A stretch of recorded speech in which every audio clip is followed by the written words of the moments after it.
pemirsa intens investigasi.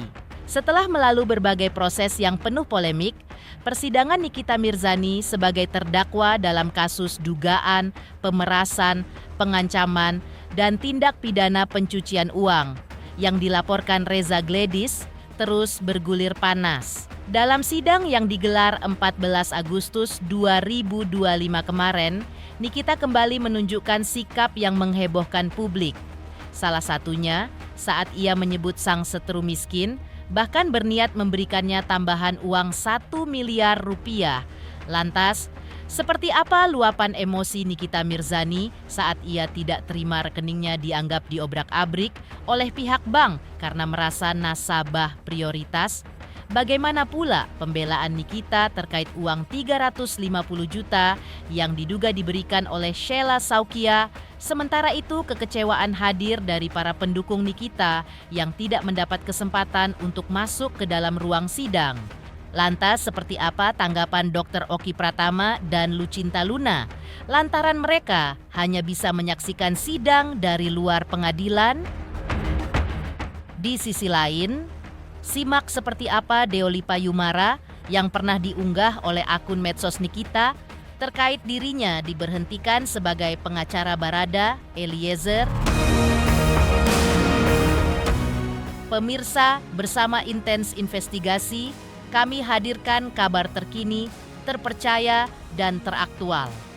Tetapi sebelumnya, jangan lupa untuk like, subscribe, dan juga share channel YouTube ini.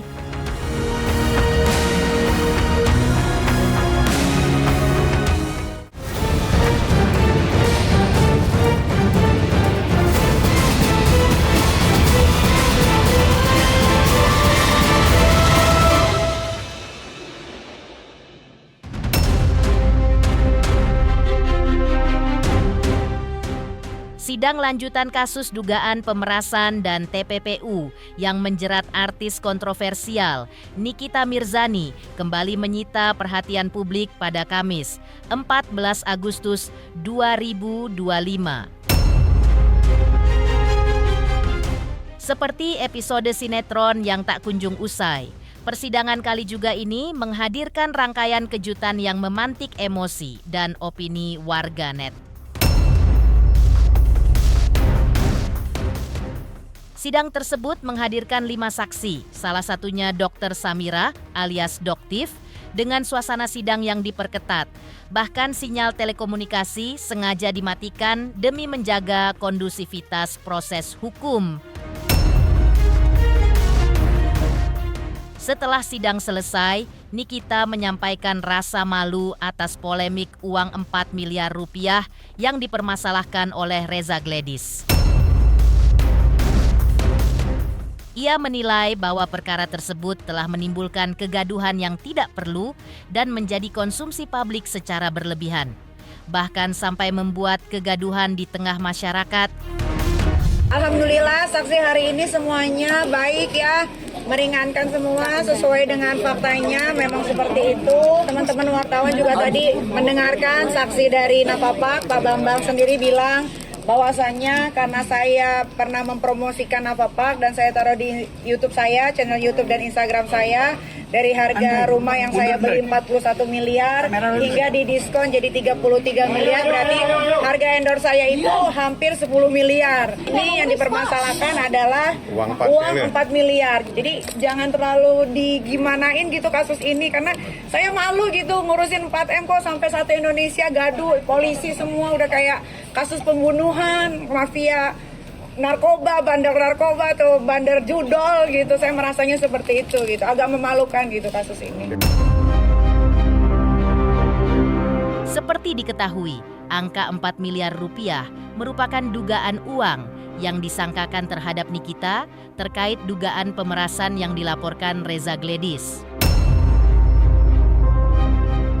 Dalam respons yang tajam, Nikita bahkan menyatakan kesiapannya memberikan 1 miliar rupiah kepada sang seteru jika memang terbukti membutuhkan secara ekonomi.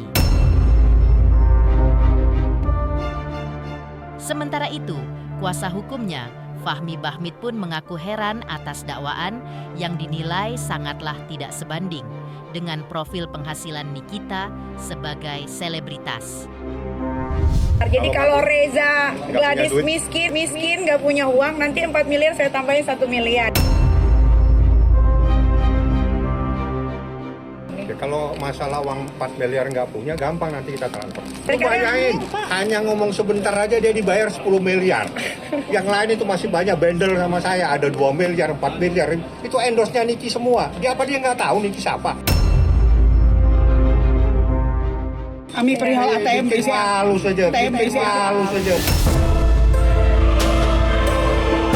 Dalam persidangan kemarin, Nikita Mirzani turut meluapkan kekecewaannya terhadap pihak bank yang disebut telah membuka akses terhadap data rekening pribadinya tanpa pemberitahuan yang layak. Ibu 3 anak itu menyampaikan bahwa tindakan tersebut bukan hanya melukai privasinya sebagai individu, tetapi juga mencederai statusnya sebagai nasabah prioritas. Sebagai figur publik yang kerap berurusan dengan transaksi bernilai besar, Nikita merasa bahwa bank seharusnya memiliki standar perlindungan data yang lebih ketat dan profesional. Kekecewaan tersebut tidak berhenti pada pernyataan emosional. Nikita menyatakan secara tegas bahwa ia akan melayangkan somasi terhadap bank terkait setelah proses hukumnya selesai. Cukup kaget ya, karena sebagai nasabah prioritas BCA, saya kecewa soalnya ini ada mutasi rekening saya yang di sini di mana ini adalah pembayaran kerjasama saya sama orang lain kayak off-air, endorse dan lain-lain. Tapi Anda mencantumkan di sini tanpa Anda mengkonfirmasi ke saya dulu sebagai nasabah prioritas. Saya tidak pernah dapat pemberitahuan dari bank BCA bahwasanya rekening saya sudah berakhir. Kami melindungi seluruh nasabah. Melindungi? Melindungi seluruh nasabah. Kalau melindungi, kenapa Anda melakukan ini? Anda acak-acak tanpa Anda memberikan konfirmasi kepada saya. Padahal Anda tidak tahu uang dari mana saja yang saya dapat. Kenapa Anda mau ngobrak-ngabrik rekening saya? Kenapa Anda mau ngobrak-ngabrik rekening saya? Itu saya kecewa sekali sama karena kebetulan saya juga adalah nasabah prioritas, boleh ditanya sendiri.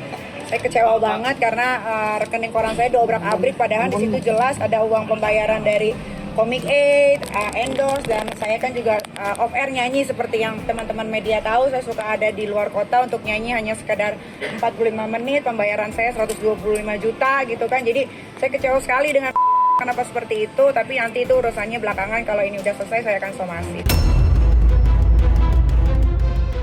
Dalam sidang lanjutan kasus dugaan pemerasan dan TPPU yang menjerat Nikita Mirzani, salah satu poin yang mencuat adalah aliran dana sebesar 350 juta rupiah dari Sela Saukia. Jaksa penuntut umum menghadirkan transaksi tersebut sebagai bagian dari rangkaian bukti yang mengindikasikan adanya praktik pemerasan. Namun, Nikita memberikan penjelasan yang berbeda. Di hadapan majelis hakim, Nikita menyatakan bahwa uang tersebut bukan hasil tekanan, tuntutan, atau kesepakatan tersembunyi. Menurutnya, dana itu diberikan oleh Sela secara sukarela sebagai bentuk hubungan personal yang tidak melibatkan motif bisnis atau pemaksaan. Ia menegaskan bahwa pemberian tersebut bersifat ikhlas, tanpa adanya janji imbal balik, apalagi ancaman. Jadi 350 juta itu sesuai sama WhatsApp yang dikirim sama salah satu ular ini. Dia bilang dia ikhlas karena dia merasa bersalah bahwa dia sudah memberangkatkan Waria Isazega yang dia tahu Waria yang menghina anak saya kebetulan dan menghina anaknya Mbak Sandi juga gitu. Itu ada di WhatsApp kok, dia bilang dia ikhlas. Dan saya tidak pernah meminta uang 350 juta tersebut. Ingat ya, saya tidak pernah meminta, ada di WhatsApp dan WhatsAppnya pernah saya putarkan di meja persidangan. Sementara itu, kekecewaan hadir dari para pendukung Nikita yang tidak mendapat kesempatan untuk masuk ke dalam ruang sidang. Lantas seperti apa tanggapan Dr. Oki Pratama dan Lucinta Luna lantaran mereka hanya bisa menyaksikan sidang dari luar pengadilan? Semangat untuk intens investigasi karena sudah mencapai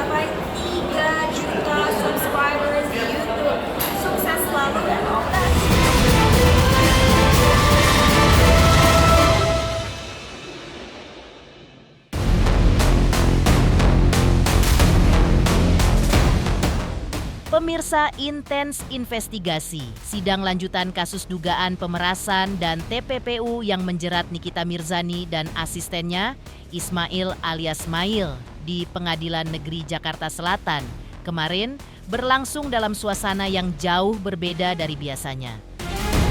Salah satu momen paling mencolok datang dari selebgram flamboyan Lucinta Luna yang dikenal sebagai sahabat dekat Nikita.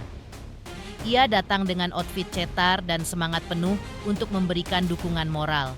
Namun, langkahnya terhenti di depan pintu ruang sidang. Petugas keamanan melarangnya masuk karena kuota pengunjung telah penuh. Lucinta yang biasanya tampil percaya diri, kali ini tak bisa menyembunyikan rasa kecewa.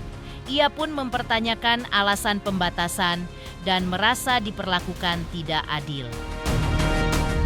Lucinta nggak boleh masuk, Dokter Oki nggak boleh masuk, gimana? Makanya kalau si Ami lagi ngomong, jangan dipotong-potong.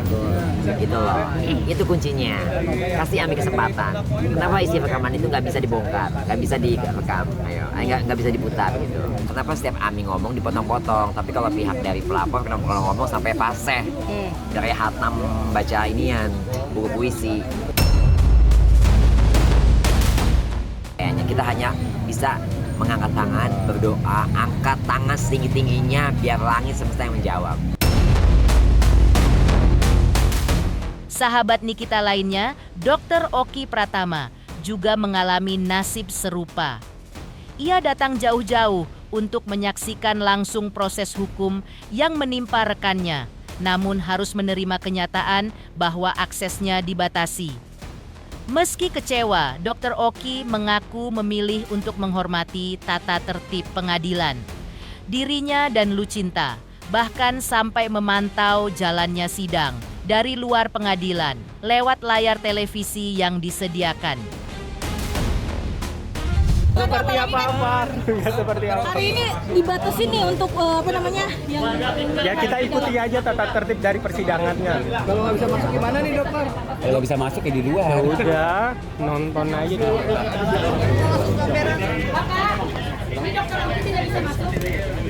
Tapi kita nggak bisa masuk, Dok. Iya, ya udahlah. Kita yasinan aja di luar.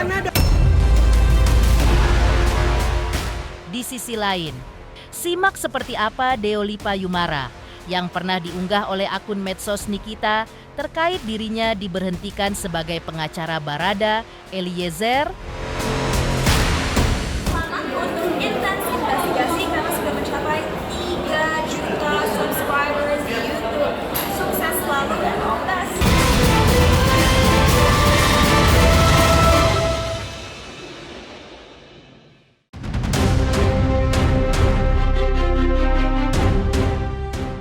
Di tengah panasnya sidang kasus dugaan pemerasan dan TPPU yang menjerat Nikita Mirzani, muncul momen menyita perhatian publik. Sebuah unggahan di akun media sosial, Nikita yang menampilkan foto pengacara Deolipa Yumara, lengkap dengan narasi bahwa ia pernah diberhentikan sebagai kuasa hukum Barada Eliezer. Pencabutan pengacara baru itu hak setiap terpidana atau tahanan, tidak ada cacat formil yang dicabut oleh Richard Eliezer karena tidak nyaman.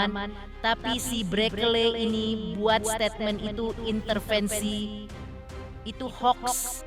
Alih-alih tersinggung, Deolipa justru menanggapi unggahan tersebut dengan santai dan penuh humor. Ia mengonfirmasi bahwa informasi dalam unggahan itu memang benar. Namun yang membuatnya senang adalah karena fotonya ditampilkan dan disebut ganteng. Baginya, itu adalah bentuk promosi gratis yang tak perlu diperdebatkan. Terkait komentar Brekele yang merujuk pada rambut keritingnya pun, ia terima dengan lapang dada. Bagi Deolipa, rambutnya memang keriting sejak dulu. Dan tidak ada yang perlu dipermasalahkan dari gaya rambut yang menjadi ciri khasnya tersebut.